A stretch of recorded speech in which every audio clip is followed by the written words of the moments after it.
Hello beautiful souls, and welcome back to Little Flames Oracle. My name is Trixie, and these two here are called Honey and Malt, who are also kindly holding your cards today. So if this reading found you today, remember to take only what resonates with you. This could be all of the message, but if something feels misaligned or wrong, please don't force it to fit your story. Just let your inner compass of wisdom guide you. And if you like this reading or feel called to hear more, then don't forget to like and subscribe and all of that other magical YouTube stuff. So let's begin your reading. So as you can see here, I've already laid out the tarot cards. We've got today the Fool card, the Seven of Swords, the Hermit, Temperance in a reversed position, Knight of Swords, Queen of Swords, the Hierophant, and Queen of Pentacles. And we've got some oracle cards here as well. We've got the Enchanted Blossoms oracle deck, which I will read from the book for you, and then we've got some Angels and Ancestor oracle cards, which I will hopefully be able to interpret. I haven't used this deck in quite a while, so bear with me on that. Anyway, let's begin. So, what messages do we feel the community needs to know today, Spirit? There's quite a few swords here actually, so I think maybe we're a lot in our head at the moment. And with Temperance being upside down, I feel like we're kind of not very balanced out at the moment. So yeah, let's start actually with the Seven of Swords. Now, the Seven of Swords, I always remember this by a saying where I think it goes, look out, there's a thief about. And that always helps me remember the meaning of it. But I don't think in this reading it's related to thievery. I think this is more related to deceivement, like deceiving oneself. I feel like, given the fact we also have a lot of swords here, it feels like we're too much in our head at the moment, too much in our mind, and we're sort of deceiving ourselves by thinking or believing that we're not good enough. So I think Spirit here, especially with the Hierophant, is saying that if you don't have these skills, or if you believe that you don't have them, or you don't feel good enough, have a deeper look within. But don't get too much lost in your mind, because I think this is what is leading to, feels like depression at the moment. Like we don't feel we're worthy enough or good enough for something. So Spirit is saying that in order to prepare for this new beginning, because we've got the Fool card here, it might be a good idea to go within our heart space, because that's what I'm getting from the Hermit card here. To go within our heart space rather than our mind, because I feel like we're too much in our mind at the moment, and we need to come back down to the heart space and restore balance to that. Because when we make a decision on something, we are really supposed to actually sort of talk to our heart space as well as our mind. We can think about something logically, but we also must remember to use our intuition as well, which comes from the heart space. So I think there needs to be a balance restored between the heart and the mind. You're too much in your head at the moment, and you need to come back down to your heart space. What do you intuitively feel? And with the Hierophant here as well, I feel like Spirit is saying to maybe do a little bit more research on something, or if you're not too sure about something, sort of go within and listen to your intuition. What does your inner wisdom and intuition say? And the Knight of Swords here, this card, always reminds me of, as well as being too much in our head, it's like an overthinking card. So we have too many thoughts going on at the moment. And with the Queen of Swords right next to it, she's more like inner wisdom, so the divine feminine energy, which again is more from intuition, inner wisdom, like it's more from the heart space. So I feel like Spirit is gently trying to guide us towards our heart space rather than our mind, and to try and like calm down, because the Hermit phase as well, or the Hermit card here, it's not just about going within, it's also having some time where we can just sit in silence, because the best way to hear the universe or spirit is to actually sit in silence. And I know that can be quite difficult for some people, in fact a lot of people, even me. I'm constantly overthinking and thinking as well. I don't like being in silence. I don't know how to describe it, but some people, they don't like the silence. They always feel like they have to fill it. But others, like me and many other people, it's like we don't really want to sit around and do nothing. We don't really want to meditate and go inward and be silent. It's not so much too much of a faff. It's just more of, it doesn't really sit too well with us because we're overthinkers and we tend to get too much in our headspace. So Spirit is like, just take a step back, calm down with the overthinking, go within your heart space and listen to your intuition. What do you intuitively know?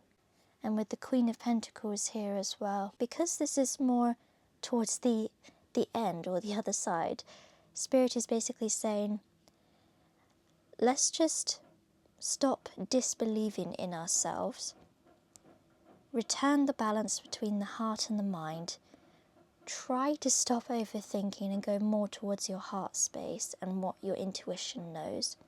Sit in silence for a little while. It's not even meditation either. You just sit and you can listen to your thoughts, but don't become too deeply embedded into them. Is I don't get buried by your thoughts.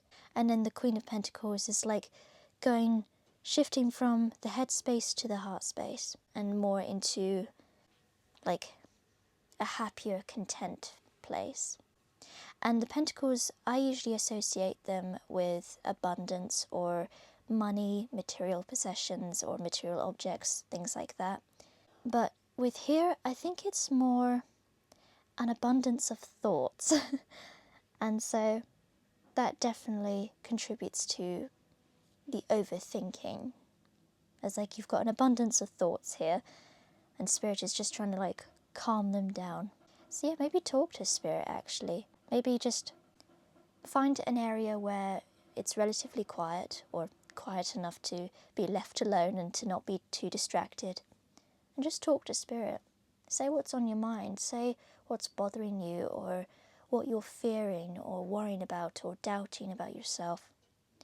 And I know that Spirit tends to not speak in human words sometimes, and it's not very clear or precise what the universe is trying to say, but remember that the universe sometimes doesn't instantly talk back to us.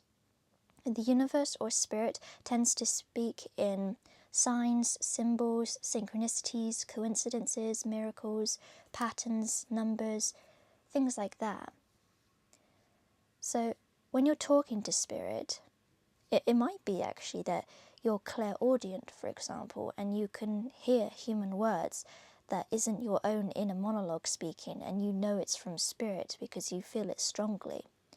So it might be that that's the case for you, but for others who aren't clairaudient, or for those who don't quite have that skill yet, just spend some time talking to Spirit and look at the world around you, because I'm getting that the signs are all around you, but it's not often that we notice them because we're too much in our head, we're too overwhelmed by our own thoughts, sort of deceiving ourselves, not believing in ourselves, thinking that we're not good enough.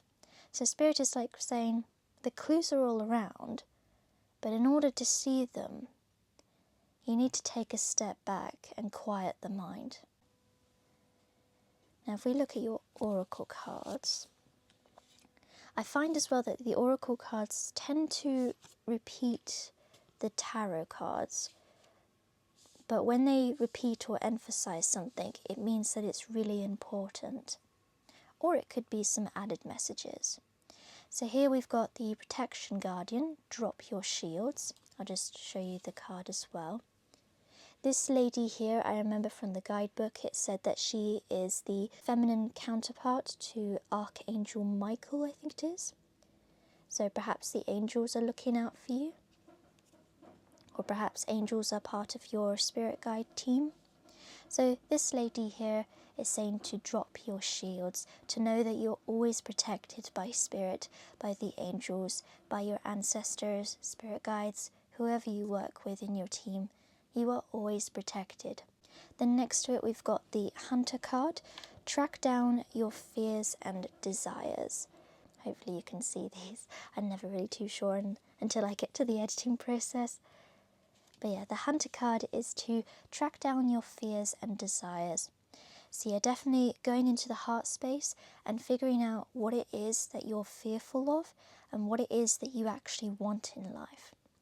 Remember the reason for doing this path. Find the motivation again. Find your reason. Like, why did you come into the spiritual path? Or why are you doing this? I'm getting. Then next we've got the Spring card. Lovely little rabbit here. It says, see your seeds grow.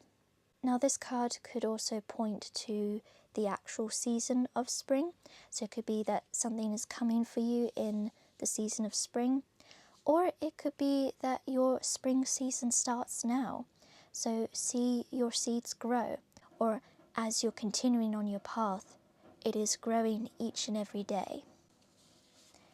Then lastly, we've got the Earth Guardian. Stay rooted and grounded. So this is what the card looks like.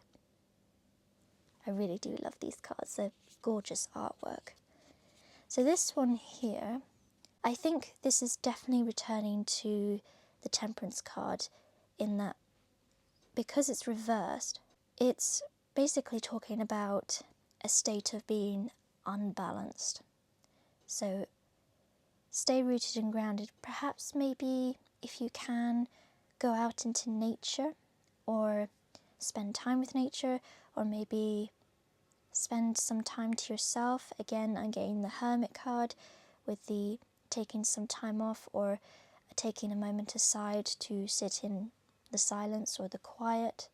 Perhaps maybe go into some meditation, or maybe even like just pop on some music. You can put on some headphones. I especially really like the noise cancelling headphones where they block everything out. Just maybe put on some of those or earbuds and just listen to some quiet instrumental music. So lastly, we've got the other two oracle cards, and they are Magnificent and Passion. So let's just read from the book. We got Magnificence first.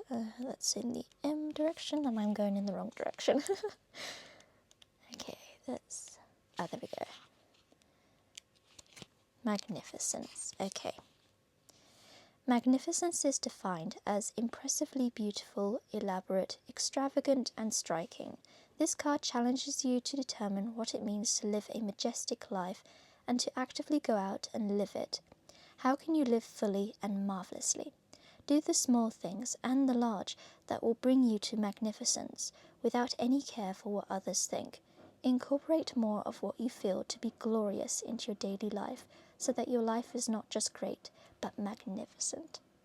So we've got some questions here at the end, and it says, in what ways am I magnificent, and what can I do magnificently? So yeah, we are awesome, beautiful souls. We can achieve so much if only we believe in ourselves. So this card is like, you know what?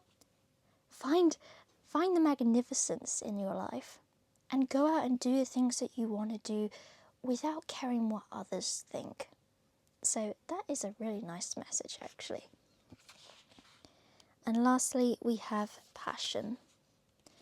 Our passions drive and direct most of our experiences. We pursue our fascination in our hobbies, purchases, and actions.